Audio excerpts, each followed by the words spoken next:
Hashem alenu berachamav yarviach. The subject of the shiur is a thought in a Megillah.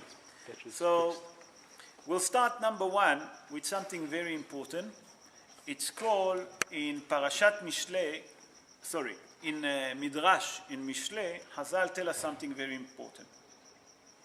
Hazal tell us in a Midrash in Mishle, כל המועדים עתידים להתבטל וימי הפורים אינם בטלים לעולם. What does it mean? That all the Jewish festival for the days to come, Hazal tell us they're going to be cancelled. Except Purim. Not only that, listen what Hazal say. That the Yemei Purim ke Kippurim. That means the day of Yom Hag Purim, because we're celebrating Purim one day, nachon? Everyone agree? Although it's different between Arim Mekafot Homa and not, that means that in Yerushalayim that's Shushan Purim, that's real Purim, and we celebrate in Yudalet when they on Tedva. Okay. So Hazal tell us that the day of Purim is exactly like Yom Kippur. What do they mean by that? Hazal tell us that in Purim, if a person behave with dignity and focus on a day, can reach to a higher level of spirituality, the same like in Yom Kippur, Rabotai, the same like in Yom Kippur.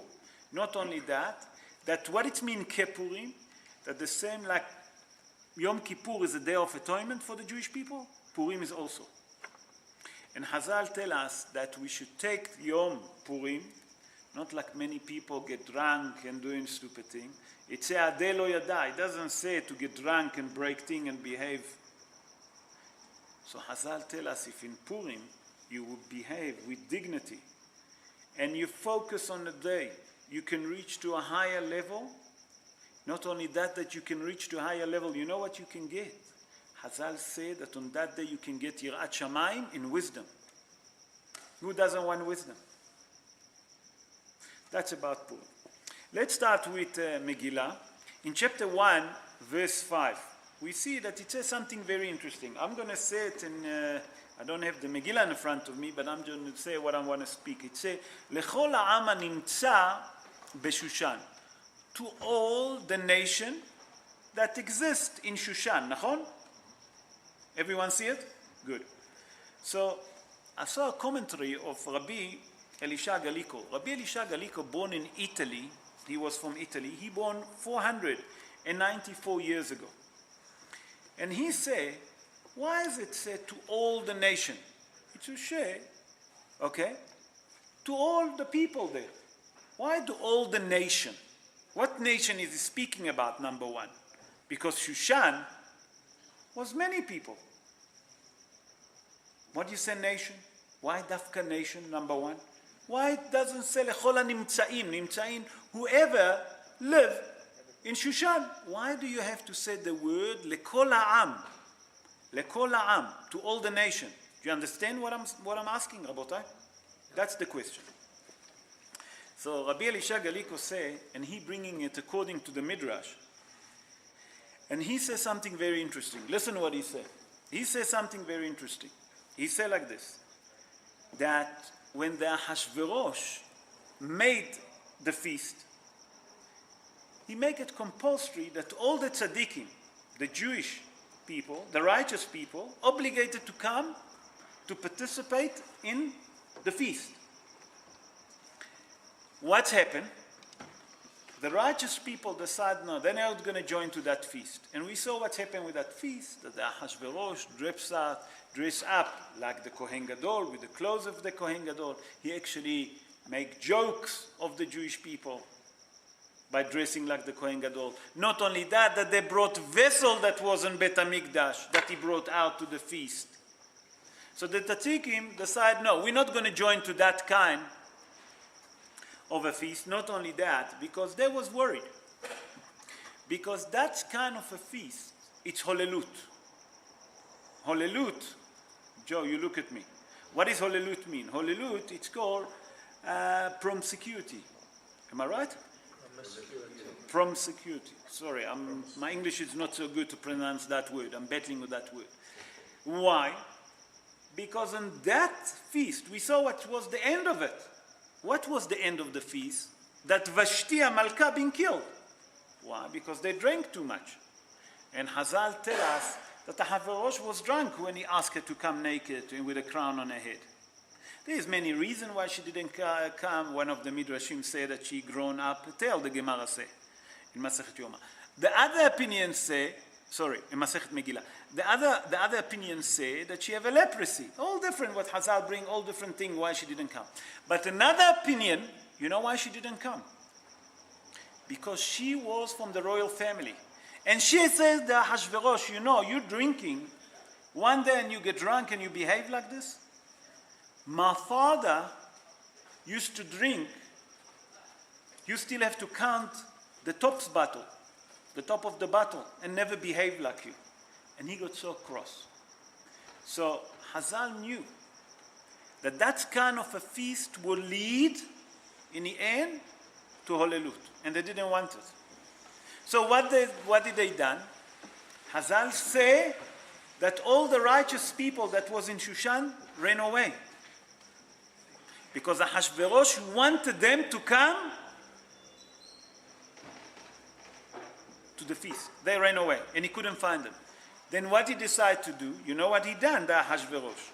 Ahasuerus, when he saw that there is no important people from the Jewish, the righteous people, you know what he done? Now he make it compulsory that Amei Haaretz going to come. That means that he forced the normal Jewish people to come. So now when we read the Megillah and we see that it says lekol ha'am hanimtzaim b'Shushan, why is it? To teach us two things. The Megillah come to hint to us that the tzaddikim ran away because they didn't want to join such kind of a feast. Number one. Number two, that who left and joined that feast? Amei Haaretz. Not only that, Rabotai, I was thinking, when I was listening to the show, I was asking myself, how many people actually joined that feast from the Jewish people? I'm not talking about the Gentile, I'm talking about the Jewish. You know how many Jewish people joined that kind of a feast? No. 1,850 Jewish people joined the feast. 1,850, that's without the righteous people. Do you know how many Jews is that in one feast?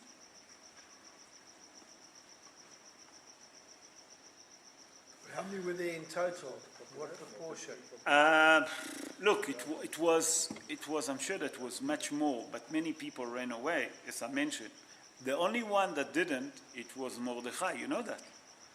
That Mordechai was there and he was in charge about the kashrut. Mordechai was Rosh HaSanhedrin in that time, the head of the Sanhedrin.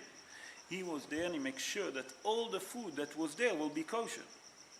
But still, that kind of a feast that's going to lead later on to whatever it's lead, Hazal teaching us from here, and Esther HaMalka, when she wrote the Megillah, hinting to us not to join to those kind of a feast.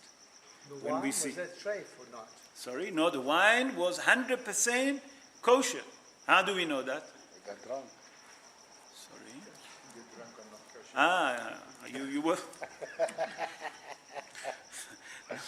Because he said that the Megillah tell us that everyone can choose whatever kind of a wine that he give. And last year when we given the shiur, we say that everyone got a wine that was 1 year older than him. That if he was 50, he got 51 years old wine. Whatever they want, it was glatt kosher. But it wasn't the kashrut there the problem. The problem was that how people behave. That Ahasuerus embarrassed the Jewish people by dressing like Kohen Gadol. And the Jewish people joined the faith instead of getting up and not joining it. Number two, even let's say that they didn't know. When you see that they behave like this, you wake up and go. You get up and go. That's what the Megillah tried to hint to us, not to join to those. Let's move on to chapter. How do we know that he wanted to embarrass us by dressing like a Kohen Gadol? Maybe he wanted to show that he wants to be like us. To be like us, okay. Let's see if any other religion will allow you to dress like their priest. You tell the Muslim that you're going to dress like the Mufti or like the... You know what they'll do to you? Okay, in chapter 2, verse 1, we see something very interesting that we all going to ask yourself what's happening. That the Megillah tell us that lo yigida et ama ve'et moladeta. That Esther Amalka, the Queen Esther, never told her nation, okay, not only a nation, what she didn't tell, her religion. Why it was so important, Hazal asking, that Esther kept her religion and a nationality that she didn't tell the Persian people. You follow what I'm saying? So I'm going to bring two opinions. There's many more. I'm just going to bring two. So please God, next year we'll go through others. So the Mefarshim explained that Mordechai HaMelech told her not to reveal her nation and not her religion. Nahon? So Hazal asked, why did Mordechai say that to Esther Amalka? So Hazal explained that we know that Mordechai Yehudi was a prophet. In prophecy he saw that the only way that the Jewish people will get salvation from that thing, how are they going to get salvation? If that Esther will keep her religion and keep her nationality. So he knew that that's going to happen. He told her not to tell her religion and her nationality. Rabbi Avraham Even Ezra, we all know Rabbi Avraham Even Ezra, we speak about it quite often. Rabbi Avraham Even Ezra born in the city of Toledo in Spain, and he born 927 years ago. And his commentary, he say like this: do you know why Mordechai told Esther not to tell her nationality and her religion? Because he was frightened that if she will tell the Persian that she's Jewish, they're going to force her to change her religion. They're going to force her to eat non-kosher food. Instead, he told her rather, don't say anything. Keep your religion to yourself. Keep your nationality to yourself. No one will know that you're Jewish. And then we have no problem. Why? Because then she can eat food that's kosher. What did she eat, Hazal say? Hazal in Masechet Megillah asked, what did Esther Amalka eaten during those time that she was stay in the house of Hashverosh until she revealed her religion? Ziraonim. What is ziraonim? Is seeds.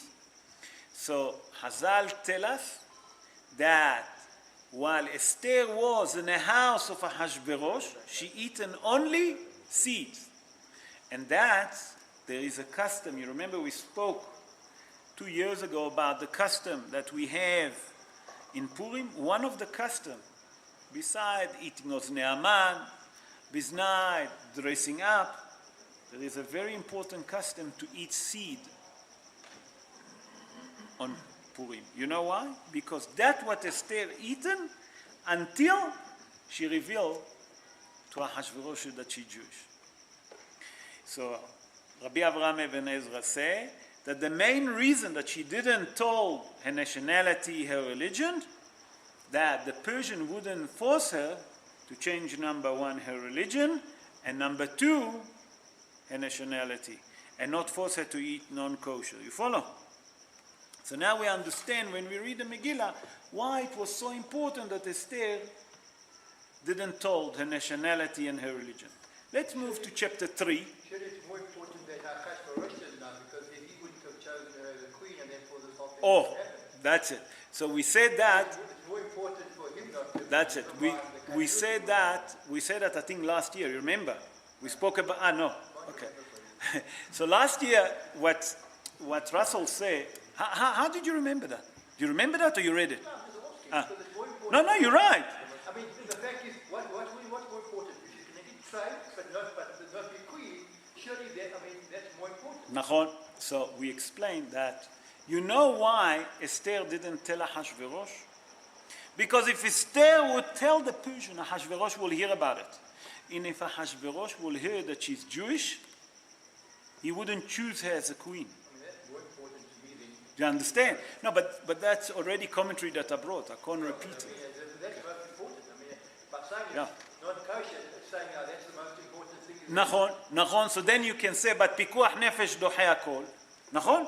You understand what is פיקוח נפש, everyone? Sorry, I'm speaking to Russell, but everyone understands.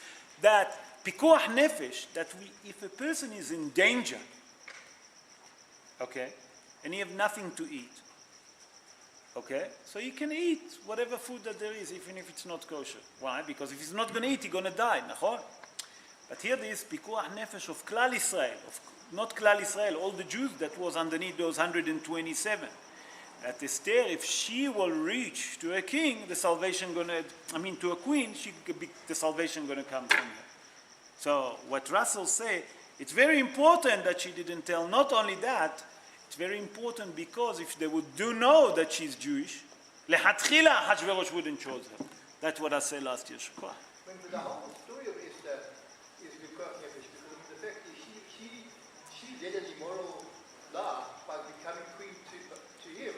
Okay, you see that we say that Hazal asked, how did Esther she was a married woman, nachon?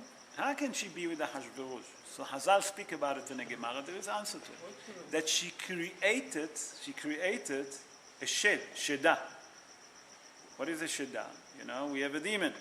She created a demon that looked like her. And she used to send the demon to spend the time with Ahashverosh, but that's not for now. Let's leave it because it's a different issue. We'll speak about it next time. היא הייתה נשואה למרדכי, לדוד שלה. כן, אסתר הייתה נשואה. ויקחיה. חיפש בתולות. בתולות למלך הוא חיפש, הם בדקו, הם יודעים? לא בדקו. Okay, in chapter 3, verse 8, here we see that Haman HaRasha tell him something very interesting to Ahashverosh. What is he trying to say, Haman HaRasha here?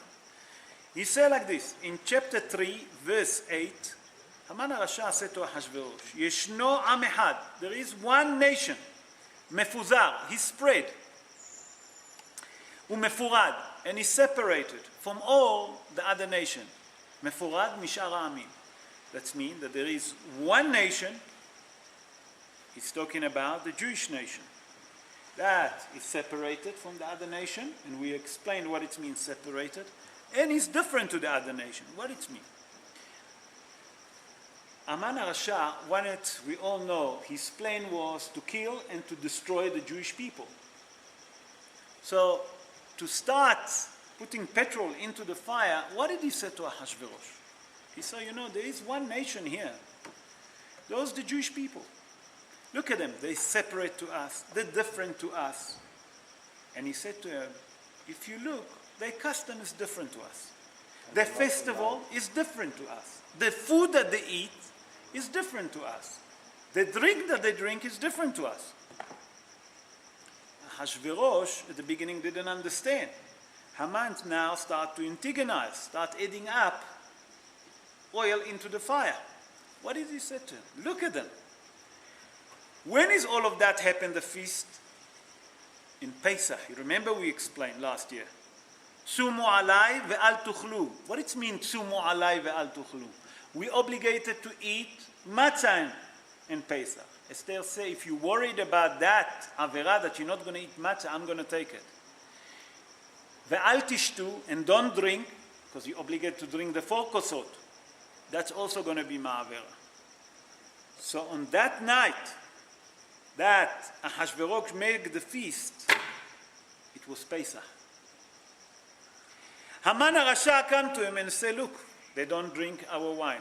They don't eat our bread. They don't eat our food. They have a different festival. They have a different custom. They don't want to join us. They don't want to be one of us. So what Haman tried to do here, to antagonize Ahashverosh, to put the verdict, to kill and to destroy the Jewish people. But Hazal tell us that was something else here. By that he wanted to kill and to destroy the Jewish people, he wanted to erase the Jewish people of the map. And if you erase the Jewish people from earth, no more festivals. HaKadosh Baruch Hu come and say, Haman, you're so wicked, you're so rasha, that you didn't want the Jewish people to have more festivals? I'm going to make sure that I'll give you another festival. What the festival going to be? Purim. Until now, Purim never was. Now I'm going to bring a new festival that the Jewish people will celebrate. And not only that they're going to celebrate, you're not going to manage to kill and to destroy the Jewish people. So when we read, ויצא, ישנו עם אחד מפוזר ומפורד בין העמים, we have to understand what Haman HaRasha fought, what he planned to do to the Jewish people behind it. Hazal explained. Let's move to chapter 4, verse 11. And here we see that Esther HaMalka says something very interesting. Esther HaMalka said to Mordechai, ואני לא נקראתי לבוא אל המלך זה 30 יום. On a pshat, Esther HaMalka saying to Mordechai Yehudi that she been never called to come to the king Ahashverosh for 30 days. She's worried. Why she never been called to the kings? I mean, she's a queen after all. And the king never called her for 30 days. That's on a pshat. Hazal come and say, look at it more deep. I'm going to give another two explanations. One according to mystical. Hazal tell us that Esther here hinting to Mordechai, not only that the 30 days that she never been called, she hinting to him that there is 30 days between Purim and Pesach. And Hazal tell us, 30 יום קודם הפסח דורשים, מרן הבית יוסף, not Hazal, מרן הבית יוסף, write in a Shulchan Aruch. What is he write? 30 יום קודם הפסח דורשים ושואלים בהלכות הפסח.